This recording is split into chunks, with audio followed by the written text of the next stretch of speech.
What do you think's harder, selling a house or buying a house? It's a really good question. I think about it all the time. I've never been... Agents, this is one of the biggest tips of the day. Make a relationship with a couple of great buyer's agents. You can work together to help a buyer who's... Tony Robbins can't sell someone that started their search yesterday, that thinks they know everything about real estate, that thinks they know every agent in their market. Agents, this is one of the biggest tips of the day. Make a relationship with a... Agents, welcome to the Get Keen podcast, your number one destination for learning how to get the most out of your real estate career. I'm Dan Lee, founder of Plum Property, one of Queensland's largest independent real estate offices, and Plum Partners, where we've helped dozens of agents create, run and grow their very own agencies. On Get Keen, I chat to high-performing agents, principals, and agency owners, so you have the tools, strategies, and insights to grow your business and live the best life for yourself and your family. Now let's get keen. All right, ladies and gentlemen, you're here because you want to learn and you want to get keen. We're doing the best podcast in real estate, and today, oh my God, I got the king of the buyers, they call him in Brisbane. That might be a nickname I just made up, but it's going to stick. We got the man, the myth, Jordan Navybox from Cohen Handler, who these guys really redefining the buyer's agent industry. Jordan, thanks so much for being with us. This is a really exciting episode. You're the first buyer's agent we've actually had on the podcast. Oh, that's cool. Yeah, and it was an easy choice to get this guy on. I've done some work with you and your team in the past, and you've bought properties through some of our agents, and you're very good to deal with, your whole team. But first question I've got for you, which a lot of people might want to know, because it's really easy to look up on realestate.com the numbers that agents do. You know, when I've got an agent in here, I know how much property they sell and how much money they can make by basing it off a few calculations. But with the buyer's agent, you don't have realestate.com statistics. So what sort of numbers does a buyer's agent do, like a good buyer's agent? What sort of numbers are your office turning over? Yeah, as an office, I had a disappointing month last month because we hit 92 million, and I really wanted to hit 100 million because we've never done that before. So that was pretty cool. $92 million in purchases just from your Brisbane office? Just from the Brisbane office, yeah. Wow, that is... like seriously incredible. Yeah, pretty cool month. It was a record month. Obviously disappointing it wasn't 100, but yeah, 92 is still an awesome achievement. Okay, so you were disappointed in not making your record, but it was, not making 100, yeah. But it was still your record month. Still record, yeah. Okay. And fortunately, actually, this month, it's been a wild ride because, you know, we thought the Cyclones would derail this month. But again, now we've already done 100 million and we've now set that record as of last night. Mate, well, there's no going underneath that now. Otherwise, it's just you're going to be living in depression. And so of that 100 million, so how many did you sell? I've had a good month. I'm not normally this high in terms of the office. I probably track about 30 to 40% of the office's business. Okay. But this month I've done 62. 62 you personally? Yeah. Sorry, I have to give credit to my team as well. I have a team of 5. Sure, of course. Always give credit to the team. It's not just you. But, you know, you being the lead agent, you have had to set it all up from the beginning. And how long has your business been around now? It'll be 10 years in September. You came up from Sydney. Yeah. Tell me a bit about that, because you're part of the Cohen Handler story with the big man who's on the show. Yeah. Some of your listeners might have heard this before, but I was a buyer's agent for about 3 years prior to joining Cohen Handler, and that office operated in Sydney. We did a lot of transactions in Queensland, and I got to love Queensland. I bought an investment property up here with my now wife, and so we loved it. And one day I was up here, and I just called Simon, because certainly now he's got this incredible brand, and Cohen Handler has this incredible brand. But even back then, they were the leading buyer's agents in the country, but they had no presence in Queensland. So I just called him and said, "Hey, do you want to start a business in Queensland together?" Oh, that's so cool. He obviously jumped at the opportunity because he knew that you were, you know, a driven guy. Yeah. We kicked it off from the start, and there's no looking back. It's been a really good ride. Awesome. So you doing personally, your team, 60 million in sales. What's the general commission on a buyer's agent sale? I think different buyers agents around Queensland offer different rates, but we're reasonably comparable with the local sales agents in the inner city, so 2.5% to 3%. Wow. Okay. Add that up, 2.5% of 60 million in a month. That is some serious income. So that's the sort of money a good buyer's agent can make. I mean, that is more than the majority of like the best sales. That's even better than the best sales agents in the entire of Brisbane. Yeah, but that's a best month, right? So Okay, so what's the standard you know, month? for me, about 25 to 30 would be a typical. Still, that's still up there with the like possibly more than Alex Jordan makes in his career, and Probably not in his career. not sorry, at the peak of his career. Sure. I'm saying, yeah. So that's the sort of money that can be made in the buyers. People ask me all the time, what can a buyer's agent make? And put me to the side for a second. We're doing the same, a comparable job to a real estate agent. We're facilitating a transaction for the buyer to purchase a house, an investment property, commercial property, whatever it might be. And our fees are in line with what you guys charge, 2.5% to 3%. So really, there should be no difference between a buyer's agent and a sales agent in terms of earning potential. No, I don't think so either. But who are your clients? Because, I've bought properties before. I never use a buyer's agent. I just go on realestate.com and do my searches, go to open homes, figure it out myself. Like, who are the main people who want this service? It's a really good question. Like, it's grown a lot in the 10 years or the 13 years that I've been doing this. When I started out, it was only investors because they really value that advice. Mm-hmm. They go, oh, that could go really wrong buying an investment property. You could buy a property in a new land estate in Western Melbourne or Western Brisbane, and you might pay $700,000 for that house, and it could be worth $700,000 in 8 years, and that is so common for investors around Australia that make those mistakes, and so it started there, the journey. But as I moved to Brisbane, I realised, when I started here, people would say, "Mate, we're not from Sydney," or when Simon was starting in Sydney and I was in Sydney, people would say, "Oh, you're not from America," and there was this assumption that if someone was using a buyer's agent, they were either from overseas, they were from interstate, or they were extremely time poor and super rich. And it couldn't be further from the truth, because our clients are buyers that are having trouble finding what they're looking for. And you take one of your local markets, Bardon, for instance, and you tell me how many buyers are you getting through your open homes in Bardon on a weekend, and you'd probably tell me 20 to 25. Yeah? Yeah. And then if you went on realestate.com and you put in $1 million to $4 million in Bardon for a house and tell me how many listings there are, I know this number, there's 6. And yeah, there might be, out of those 25 buyers at your open homes, there might be 12, 13 neighbours and we don't want to call them time wasters, but just lookers.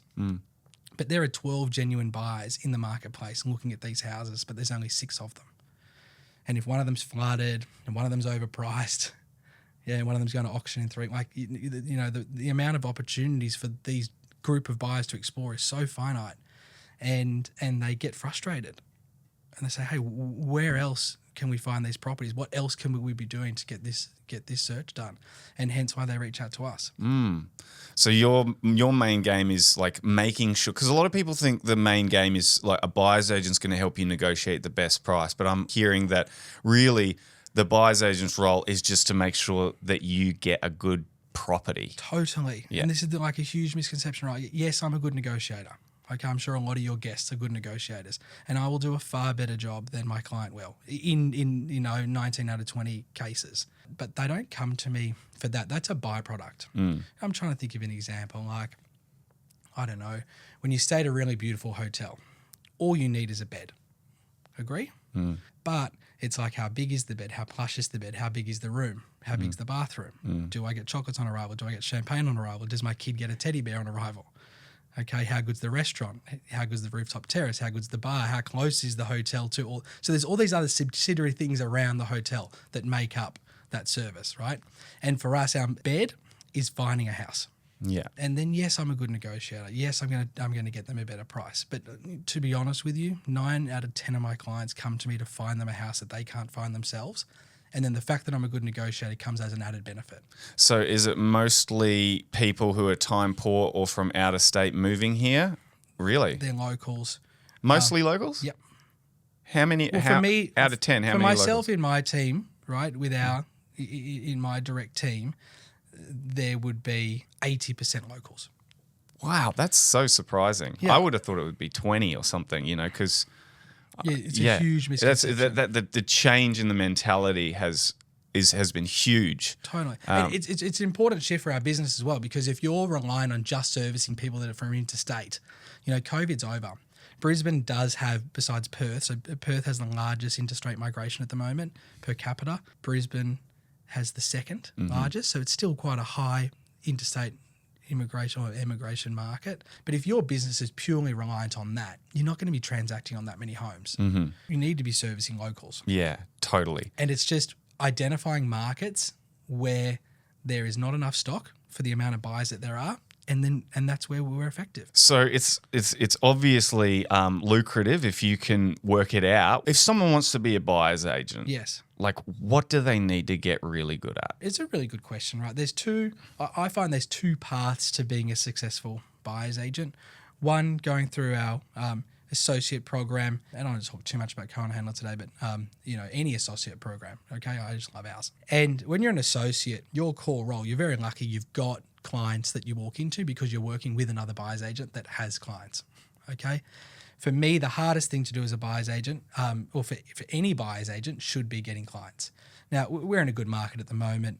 We have a lot of clients, and finding stock is really difficult, okay? But when everything boils down, you would prefer to have more clients and struggling to find stock than have no clients and having listing agents ringing you with properties and you're like, oh, what am I going to do with all these properties? I've got no one to give them to. Mm-hmm.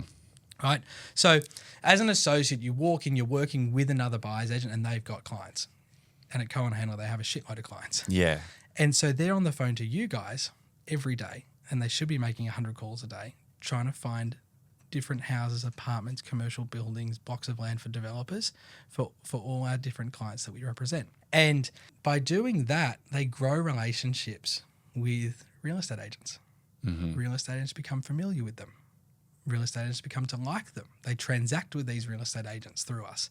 And then as a result, they start to garner their own relationships that become referral relationships. And now that they're starting to get clients, this might be 12 months in, could be 6 months in, could be 2 years in, but in any of those, they're all a good time frame. When you're starting to get referrals from the agents that you've been networking with to get properties from, that's when you're showing signs that you're ready to become your own buyer's agent because you can now do both. Yeah. You can get clients and you know how to find properties for them. Right. There's so many similarities. It's just like completely opposite. For you said you'd rather have more buyers and not many properties on the market. It's the same for the opposite for the agent is like they need the listings more than the buyers. Totally. You can't sell anything if you don't have the listing. You can't buy anything if you don't have the client. So you're obviously at the top of your game. You are top 0.101% of buyers agents, I believe. The buyers agent industry has boomed since COVID. Yes. There's a lot of buyers agents now. Like, seems to be like it's 10x the amount of buyers agents in the market. Probably correct. Hey guys, just quickly, if you're loving this content and you're a real estate agent that's already thinking what it might be like to have your own real estate business and brand, then check out the show notes. There'll be a link to our Plum Partners website where you can leave an inquiry and me or one of my team members will reach out. We help agents to create, run, and grow their own real estate business and brand so they can earn more and set up a better future for themselves. So get keen, get in touch. Now let's get back to the episode. You know the 80-20 rule, right? 80% of the people make, 20% make 80% of the money. Yeah. I reckon it's more like the 90-10 in buyer's agency, 10% making 90%. I reckon there's a lot of buyer's agents not doing that well. All right? That's just my perception. I could be totally wrong. Yes. But I don't know. I've sort of had a look around and just gone far out. There's a lot of them, and I don't see a lot of them posting the deals that they're doing.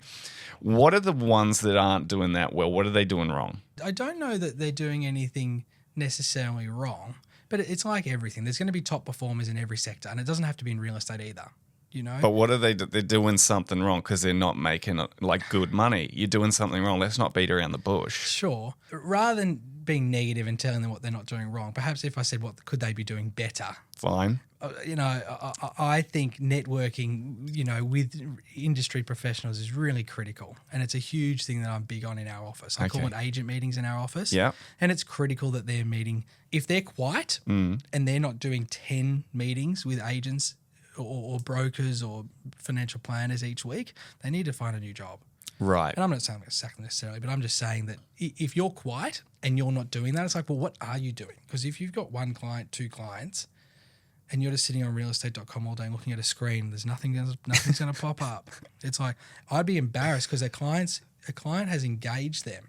Yeah. Right? And they're paying them a lot of money. We've just been through the numbers. Let's say it's 2.5%. Let's say the property's $1.5 million. Right, that's $37,500 plus GST that client is giving that buyer's agent to sit there on realestate.com all day. You don't think they can do that themselves? Okay, so the first thing to do is, if you're looking for clients, I think they should be out networking more than I see them doing. I think they rely on having a small network of, I see some of them transact in their same network consistently. Okay, now I might do 10 transactions with an agent like Damon Warrett this year, but I buy a lot of property in Ascot. Okay, I might buy 60 properties in Ascot this year. So, but buying 15 to 20% off him is not so much a great link. But I see some buyers agents, they might buy 15 properties this year, and they might buy six or seven of them off one particular agent. Their network's too small. And so I think the biggest thing you could do is grow your network. Yeah, okay. So where's the best places agents can go?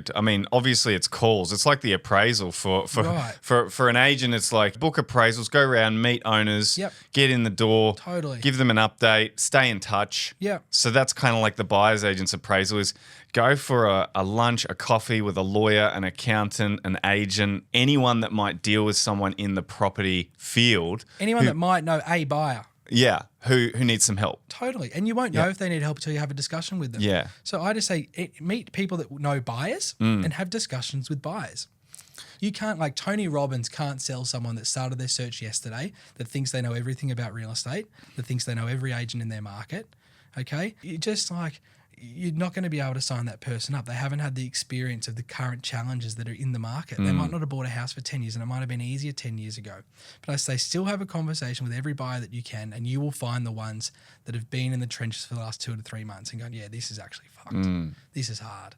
And I need help. What do you think's harder, selling a house or buying a house? It's a really good question. I think about it all the time. I've never been a real estate agent, but can I tell you, I've had dreams. I don't want to pump his tires any more than required, but I've dreamt twice in my career that I worked at Ray White New Farm as a real estate agent. And I sat in the back office and I'm sitting at a desk, I'm in a training session, and Matt and Hazley are at the front.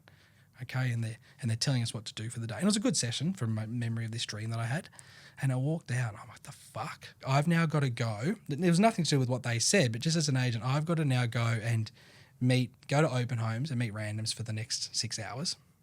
Okay. Then and people that don't like me just because I'm a real estate agent. No offense. And I consider myself a real estate agent as well. No, we're all slugs, mate. We're the worst people on earth. I'm in the same. We're lower than divorce lawyers. Don't worry. I'm in the same boat. So, but you've got to do that. And then at the end of it, you've got to sit at your desk and call them all back. Okay, your client's relying on you to get back to them and say, hey, how many people did I have through? What did they all say? Okay, and it's frustrating. I've been a vendor, okay, and so I've been on that fence, and I try really nice to my agents when they're selling properties for me to not be a bad vendor, but I know what being a vendor's like. And they go, okay, I had 18 groups through, what did they all say? So only 4 of them picked up. Okay, what did the other 14 say? And it's like, well, hold on, it's only Saturday afternoon, 4 o'clock. I was only at your house 4 hours ago. Can you give me a minute to breathe here? We normally do our callbacks on a Monday or whenever you do them, right? And for me, that gives me anxiety, is doing all those callbacks, having all those set bookings. But I'm friends with a lot of real estate agents, and they're like, that's the favorite part of my day. Yeah. I live for that. That is the best stuff. That's the best part, right? It is. The anxiety really comes from not having listings and where's my next dinner coming from, which a buyer's agent can have as well. But then I guess, the frustrations of a seller not taking a certain offer and it's a good offer. You must have the same thing. What are your biggest challenges? Yeah, so for me, it's not all easy, right? Especially when you're starting out. Getting clients is tough. Okay? You've got to say to real estate agents, hey, would you consider introducing me to one of your buyers? And they're like, oh, but I might get a listing off that buyer, so no. And so it takes time for you as a buyer's agent to coach them and be like, just because they're my client doesn't mean you can't call them. You don't lose contact with them just because you've referred them to me. Okay? How do you think it's going to go? Okay, let's say you, for instance, you introduce a buyer to me and they're buying an Auchenflower. They want to spend $4 million on a nice house around Rosalie Village. You say, oh, they've got a really nice house in Toowong for $3 million that they're going to sell once they buy an Auchenflower. I want to keep in contact with them. I'll refer you maybe later. It's like, okay. This makes sense to me because now they're now out meeting Tim Douglas, Ben Wakely, Alex Jordan, Rachel Spinks, Josh Brown, some of the top agents in Brisbane, some of the top agents in the country. And you don't think if they find a house with them, they're going to sell with you, that they're not going to sell with them? Of course they're going to sell with them. Yeah. Because they're going to have a greater rapport. You might have really good rapport now in the search phase, but by the time they've been through a negotiation, had that emotion of trying to buy a house actively, and then getting that congratulations call, and then running through the settlement period on the phone to that agent every couple of days, the relationship with that agent that just sold them something is far superior. Yeah. And that's the agent they're probably going to sell with. Yeah, likely. So it's like, it's easy when you look at it like that and you've got the experience and you've got the track record. But if you don't have those things, it is difficult to get clients as a buyer's agent. And for me, that is the toughest part of the job. And because you might be sitting at your desk and you might have 3 clients, 4 clients, 5 clients, and you're so ingrained on converting for them because you're going to get paid if you buy them a house. And you forget that you should be out there getting more clients to fill your bank. And I see so many buyer's agents go up and down like this. Same sales agents are the same. They'll have a month of getting new clients, a month of buying. But at the end of that month of buying, they've got no clients. So they've got to go on a month of buying clients. And in that time period, they're not doing any buying. So their income is so staggered. And yeah, so that can be tough. But it's very similar, right? Very similar, yeah. The similarities are crazy. So the collaborativeness between sales agents and buyer's agents, there's obviously some huge benefits, and some sales agents might look past it and not see that working with buyer's agents is actually going to help them. Yeah. You just mentioned something right there. If I had a buyer who had a property to sell looking in a specific suburb and I say, hey, do you need some help buying because you're struggling? Yes. Put him in touch with you. You're now going to feed that, hopefully help that buyer to make a purchase quicker so they can get their property on the market. And in doing so, referring you, and we've got a good relationship, you're going to talk about me in a good manner with that client and help me to get the listing, right? And they're not going to have the FaceTime with the other agents in the market. They're having FaceTime with me. And so you're on the phone, how's the search with Jordan going? And I love when my agents that have referred them to me follow up the client and say, hey, how's your experience going? Yeah. I say, stay in contact because we're going to get you that listing in 6 weeks. Yeah. And then when they say to me, Jordan, we're going to sell our place now. Do you want to come and have a look at it? 100% I want to come have a look at it. But all I'm doing is advising you on what I think it's worth. Okay? Daniel's your agent. Agents, this is one of the biggest tips of the day. Make a relationship with a couple of great buyer's agents. You can work together to help a buyer who's got a property to sell to engage with the buyer's agent. They can purchase the property and they won't have as much time with the other agents on the market getting to know them, which will let that listing slip through the cracks. I'll give you I love case studies, but someone like Brandon Wortley, for instance, he's a principal over at Ray White Balimba. He, I wouldn't know how many potential buyers he sent me, but in terms of buyers that engaged us, we've bought for 16 of his clients in the last 12 months. And he sold 12 properties for those 16 buyers. In terms of once they bought, he got 12 out of the 16. And I can't say that all 16 had properties to sell, by the way. I know at least one didn't. But out of those 16 buyers that he referred us, he listed 12 of their properties. That's huge. It's huge. It's kind of like really getting your foot in the door and building that stronger relationship. It makes complete sense. Yeah. I remember back in the day, probably 10 years ago, buyer's agents and sellers agents that they didn't quite get along because they didn't quite get each other. Totally. You know, they were just like, who are you? Who are you, buyer's agent, coming through my property? But over time, this has really changed, and as an industry, we've realized, hey, we need each other. It's a super collaborative relationship. Very collaborative. Yeah. And good for the client, good for the agents. Correct. You know, There's it's win-win. There's always going to be the concern that a vendor is going to be skeptical of a buyer's agent buying their property because all through every buyer's agent's marketing, we get all these great deals. Yeah. Okay, and that's marketing, and we do get really good deals, and we've got a track record, and that's great. But there are some instances where the vendor needs us because if we don't buy the property, will somebody else? Probably not. Yeah. You know, there's examples where you do an auction. Okay, someone else will buy it. You don't need us. Okay, first week of a campaign, probably don't need us. Okay, off market, and you've already bought another place, and you don't want to face bridging finance, you probably need us. Or face bridging finance, go to the market. And so, and it's the same thing for us on the other end. Some of our clients say, oh, why is there a real estate agent at that open home that we just went to?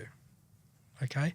And there's a far better outcome when there's a buyer's agent and a seller's agent involved in the transaction than only one. Yeah. I mean, we love dealing with buyer's agents now because you have qualified buyers that are ready to go. You know, they've paid a fee that they're ready to buy, you know, so it always works out well. And to be honest, I don't think you guys get, you know, that much better deals really most of the time than anyone else. I mean, at the end of the day, you're still paying the highest price over anyone else most of the time to buy the property, and your clients are ready to go. So it works for everyone. Do you ever drop clients or, you know, stop working with them? No, it's extremely uncommon. There might be one or two instances where it's happened over the last couple of years, but very rarely. We only work with one client at a time in each brief, which is really critical.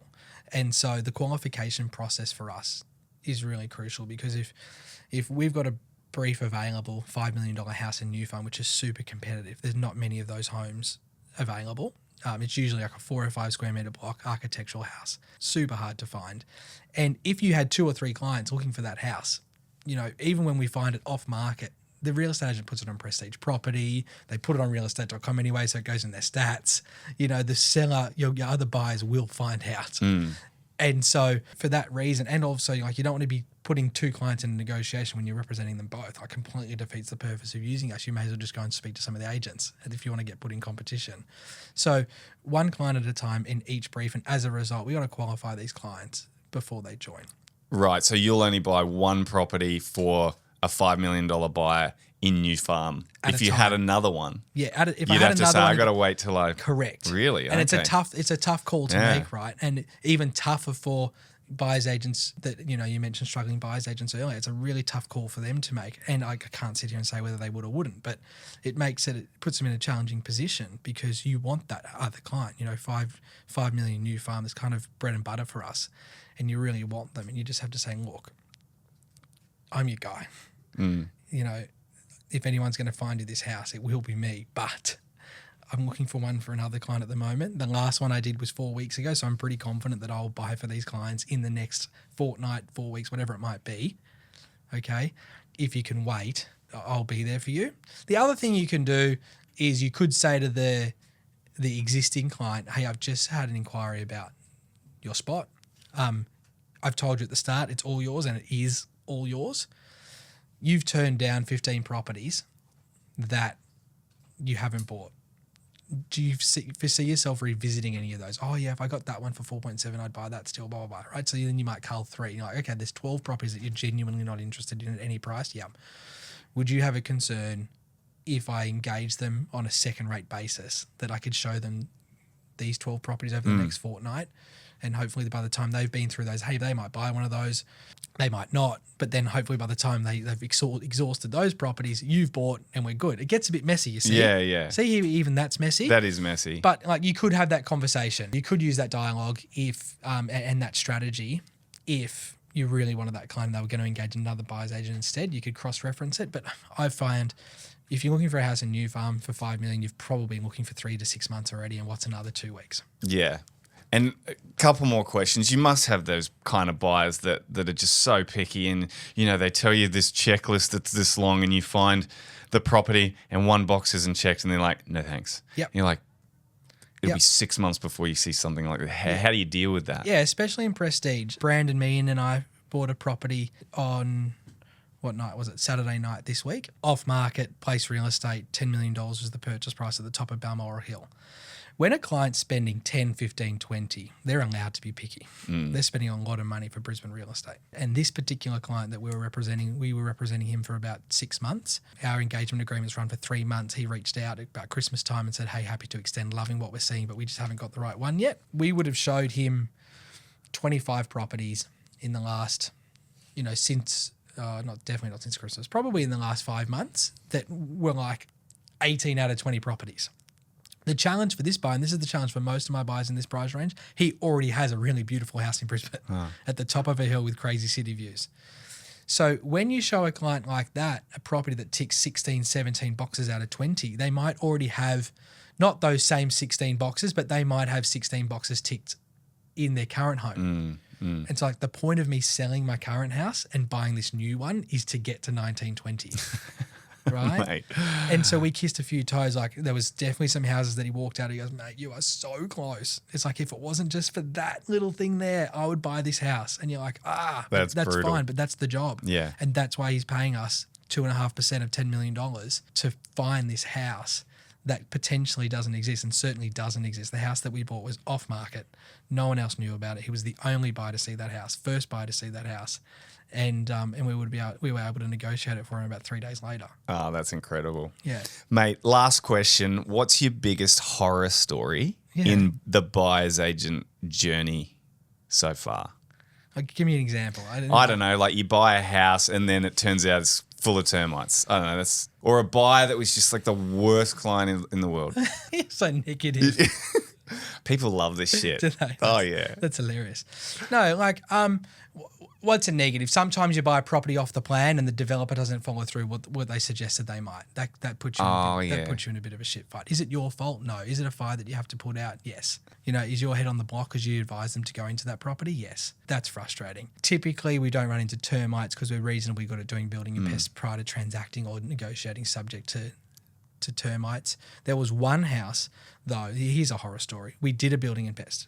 The building and pest picked up no termites. About 3 days after settlement, the seller was doing some work and they went under the house and pulled a beam out and there's all these termites there. Oh, God. And like, what the hell? How long has this been here for?